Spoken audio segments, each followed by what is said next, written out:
What we do is we take our feet and we spread them shoulder width apart so we're in a nice, comfortable position. 75% of our weight is on the balls of our feet, so we're ready to move forward to any plays that we might need to go. From this comfortable position here, we bend at the waist, taking the thumbs on the inside of the knees and locking them in just above the knee. From here, he's stopped, he's set, his head is level, his eyes are level, and he's fixated on the play that he needs to call, which is moving. To call an out from this position, what we do is we stand straight up to use our height. We raise our right arm up, parallel to the ground, about shoulder length up, and we snap the wrist off. From here, that snap of the wrist is put in unison with voice. So an out call should look something like this. Set, call it. He's out. And that's your out call. The drill for set position and out call. These will be out. Go. Stop. Call it. Go. Stop. Call it. Go. Stop. Call it. All right, good job, guys. Good out calls. Also from this set position, we have to call a safe call. How we do this is basically a four-step process. What we do is we stand straight up using our height again, bringing our arms, 1, out in front of our body. 2, we bring them out to the side, and we're going to put this together with voice. 3, we take them back to the front of our body, and 4, we get back down to the set position. The call should look something like this. Set, call it. Safe! And that's your safe call. The drill for the set position and safe call. These will be safes. Go. Stop. Call it. Safe! Go. Stop. Call it. Safe! Go. Stop. Call it. Safe! All right, good, strong, safe calls, guys. We've talked about the regular set position. Now we're going to talk about the standing set position. The standing set position is used in the outfield to judge plays or plays that are across the diamond that we can't get right on top of. To do this, Ed's going to demonstrate if the ball is hit out to right field, he keeps his eyes on the ball as the ball is going out to the fielder. Before the fielder makes the play, he's going to get into his standing set position. Notice he's stopped, his shoulders are still square to the play, and more important, his eyes are stopped and level. From this standing set position, he can go ahead and make the call.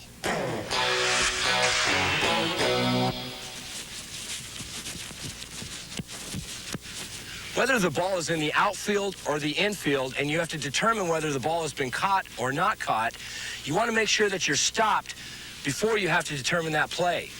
If the ball has been caught, you simply move towards that play with your arm up in the air yelling, "That's a catch! That's a catch!" If the ball has not been caught, it's the same movement, except your arms are extended out, yelling, "No catch! No catch!" as you're moving towards that play. With your arms extended out like this, you're letting everybody in the ballpark know that the ball has not been caught. Here are examples of both calls. I'm going out. That's a catch! Note that the base umpire shouts, "I'm going out," to the plate umpire, then makes the call. I'm going out. No catch! No catch!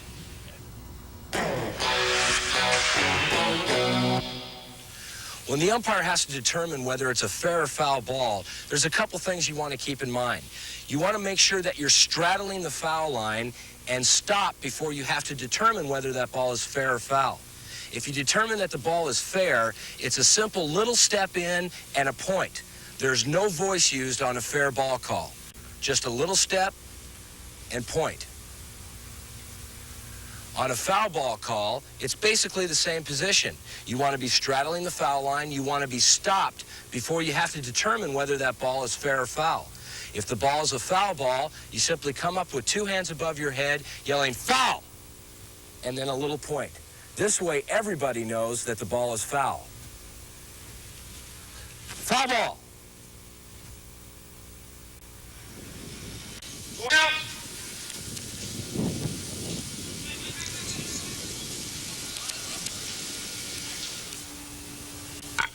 Going out. Foul ball.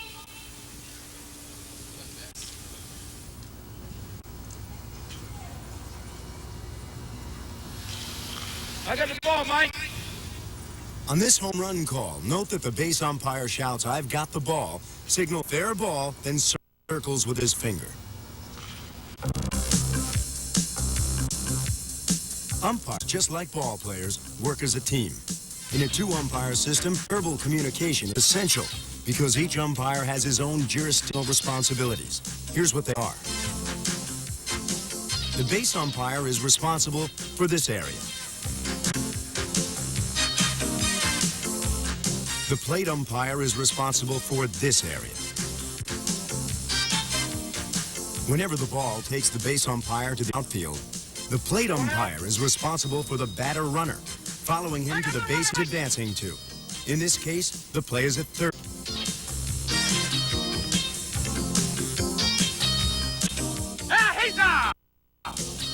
With a runner on, the base umpire's position changes, and so does the jurisdiction for fair and foul. The plate umpire becomes responsible for all fair-foul calls.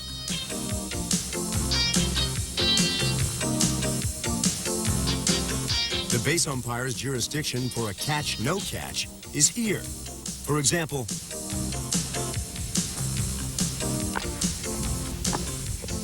the catch! With no runner on, the plate umpire will determine the calls in this area. With a runner on, the base umpire's position is in the infield, and now his jurisdiction is here. The plate umpire is responsible for the rest. The plate umpire has the initial responsibility to determine a dead ball. The base umpire echoes the call. Anytime that there's an overthrow or a bounding ball that's headed for out of play, the umpire must move in that direction. When he's determined that the ball is out of play, he simply yells, "Time," and awards the runners, "You, second base," or the appropriate base that they are entitled. Here's how it looks.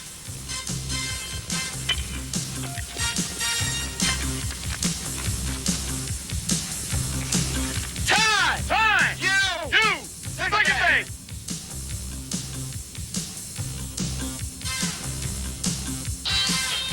If the ball is popped up in foul ground behind the base umpire, he lets the first baseman pass him, moves with the play, remaining between the fielder and the foul line.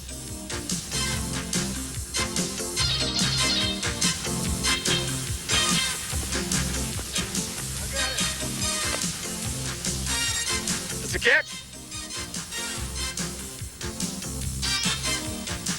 The best vantage point for calling plays at first is a 90-degree angle from the ball to your position.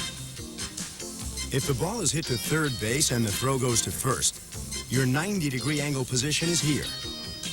On a ball hit to short, the position will be here. To second base, the position will be here. From his set position,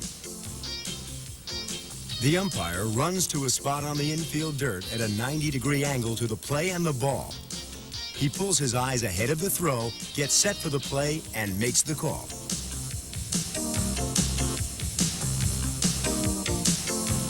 From his set position on the first baseline, he moves to a point on the infield dirt where he can watch the fielders and the base runner. Note that he pulls his eyes ahead of the throw.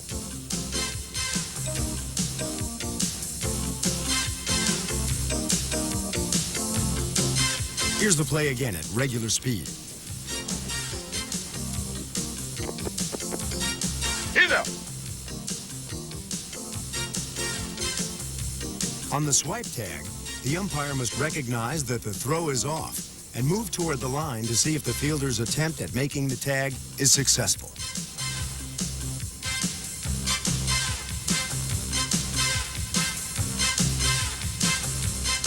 Note that the umpire remains standing and moves toward the line so that his view isn't blocked by the first baseman.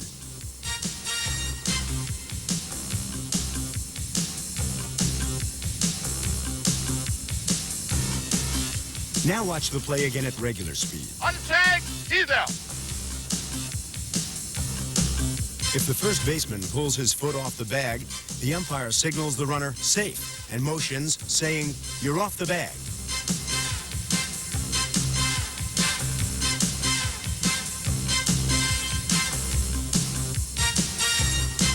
Here's the play again at normal speed. Safe! You're off the bag! With nobody on base and the base umpire in his regular position, when there's a base hit out to the outfield, that umpire needs to come in here, get turned around ahead of the runner, and still watch the batter runner touch first base.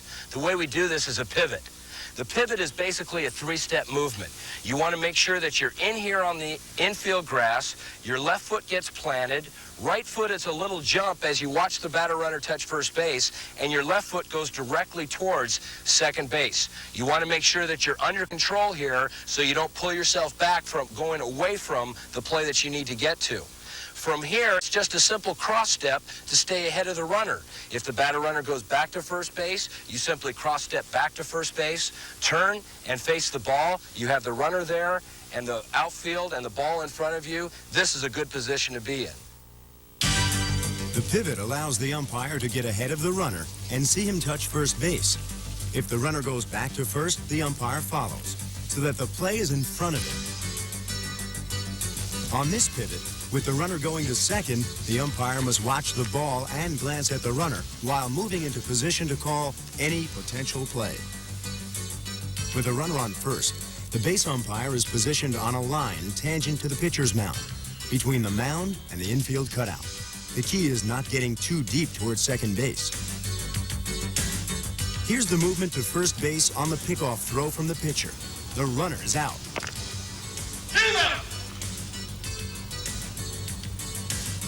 The umpire moves a step or two toward the 45-foot mark, turns, and is set to call the play. On the steal attempt at second, the umpire cross steps back as he pinches in towards second base for the proper angle. In slow motion, watch how he keeps his eye on the ball as he pinches in towards second base, then pulls his eyes ahead of the throw to make the call.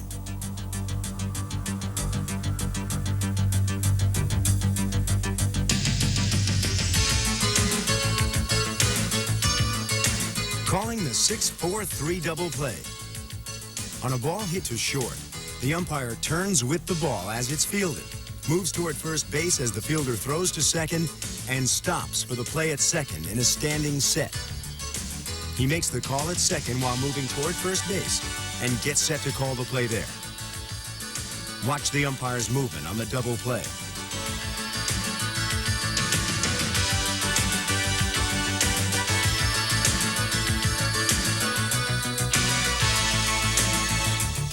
In slow motion, note that the umpire moves in the opposite direction from the ball.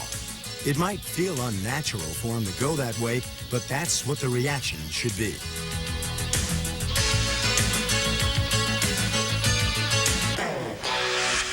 On a base hit to left field and the runner from first going to third, the plate umpire moves up the line into position to call the play when the ball and runner converge. The base umpire stays with the batter runner, whether the runner goes to second or remains at first.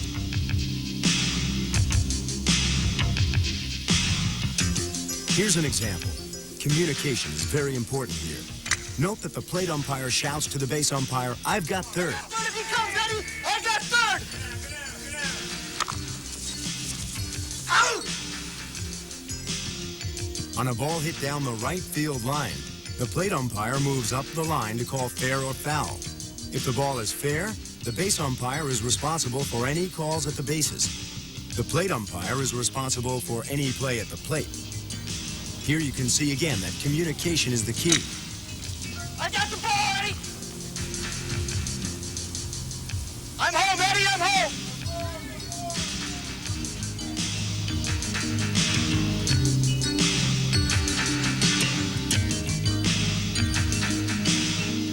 Infield fly rule situations occur with runners on first and second or the bases loaded with fewer than 2 out.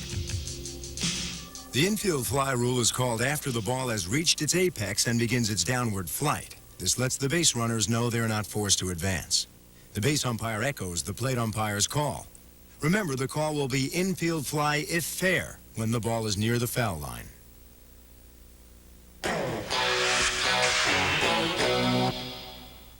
On a fly ball to the outfield, the base umpire positions himself in a straight line from the ball to the runner tagging up. To call the tag play at third, the plate umpire runs up the third base line and shouts, "I've got third if he tags, I've got third if he tags." The base umpire stays with the runner from first. I got the ball, Mike. I got third if he tags. I got third if he tags. Note that the umpire is positioned to see the catch and the runner.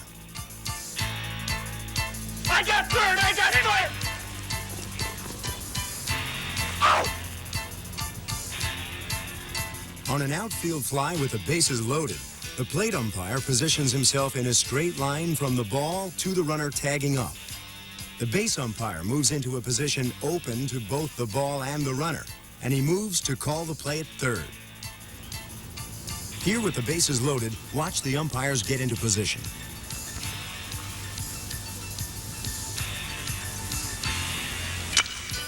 I got the ball, Mike.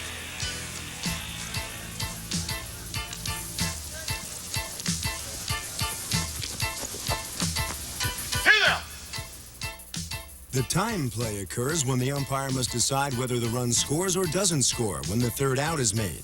These are the possible time play situations: runner on second, first and second, and bases loaded. Here are the two possible calls.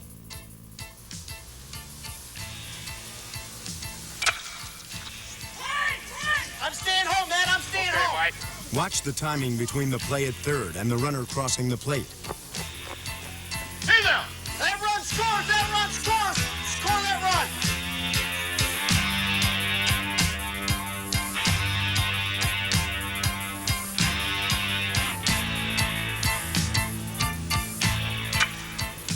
I got the ball, Mike. I'm staying home, man. Get.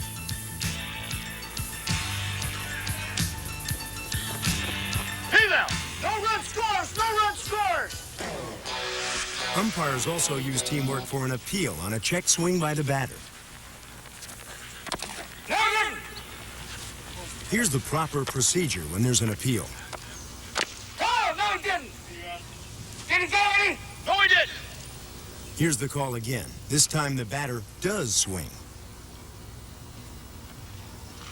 Oh, no, he didn't! Did he get any? Yes, he did! Working the plate. One of the most important things about umpiring a baseball game is calling balls and strikes. And we have a certain stance and position that we do this in. We don't just hide behind the catcher and let the ball come in. What we try to do is place ourselves with our right foot down the middle of the back, coming in, pointing towards the second baseman. Our left foot comes up into the slot. The slot is that position between the catcher and the batter. Being up in the slot allows us to see the outside corner. From this position here, we have a nice, wide, comfortable base, so we be able to keep our balance and get out of the way of the catcher if we need to. From here, we bend at the knees, not at the waist to go down. We keep both heels on the ground when we bend. From here, we go straight down, and then we go into the pitch. Into the pitch is just leaning in enough so we can see that outside corner, and we're aggressively into the pitch. My head position, my chin, is at the top of the catcher's head. This is basically the top of the strike zone. So from back out here, we come in with our right foot towards the second baseman, our left foot up in the slot. We bend at the knees, not at the waist, bringing our head to a position where our chin is at the top of the catcher's head. We take our elbows and lock them in at the thighs here so we're set and not drifting with the pitch coming down. Our hands are in front of our crotch.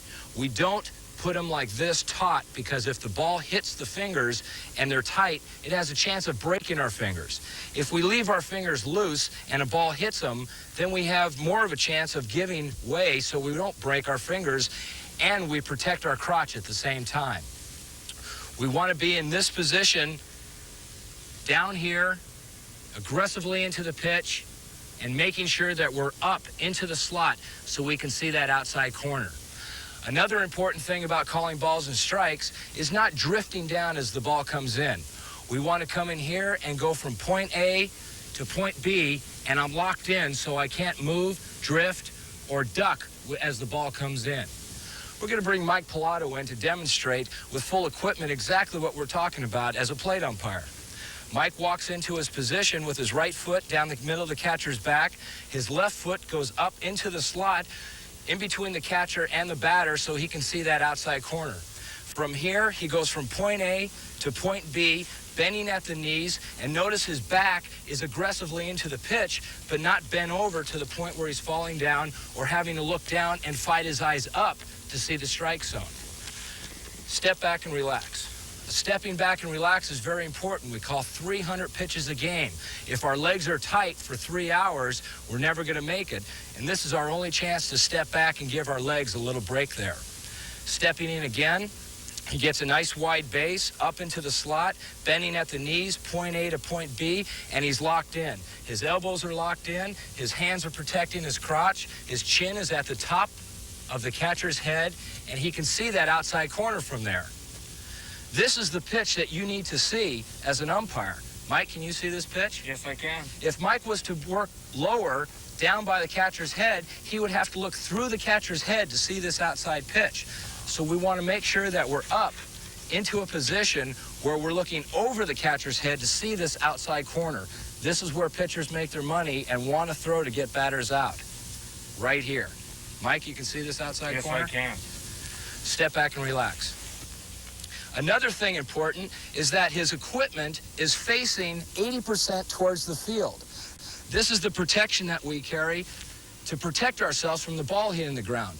If he was to work sideways and a ball was to come in, it would hit him in such a place where his equipment is not. So by keeping 80% of our body out towards the field, we can protect ourselves and still be able to do our job and see what we need to see down by the plate. This is a good, strong position for a plate umpire, and we suggest that you work hard to get into this position, and I guarantee you'll be able to call balls and strikes from this position here. Here's a demonstration of calling balls and strikes. Football! Notice that the strike call is the same as the out call, but you yell strike. On the ball call, you stay down and say ball. The third strike is usually more emphatic.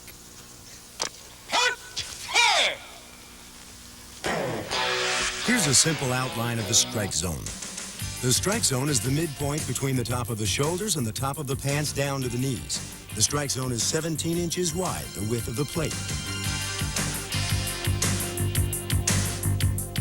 Notice that the umpire opens his right foot, giving the catcher freedom to move. He follows alongside the catcher at a distance of 10 to 15 feet, all the way to the backstop, avoiding the mask as it's thrown down and watching the catcher's glove, not the ball. He signals and shouts catch or no catch.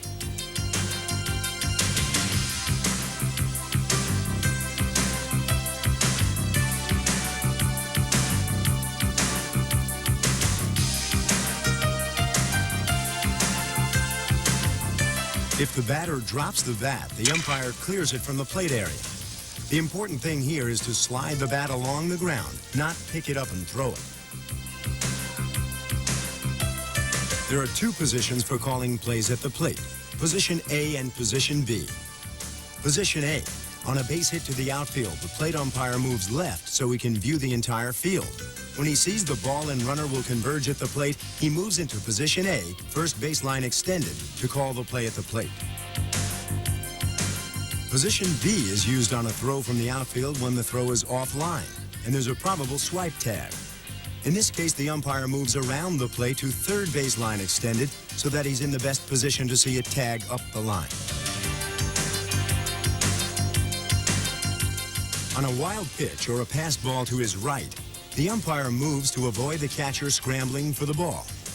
Takes a position to the left of the plate, first baseline extended, and he is then in position to call the play at home.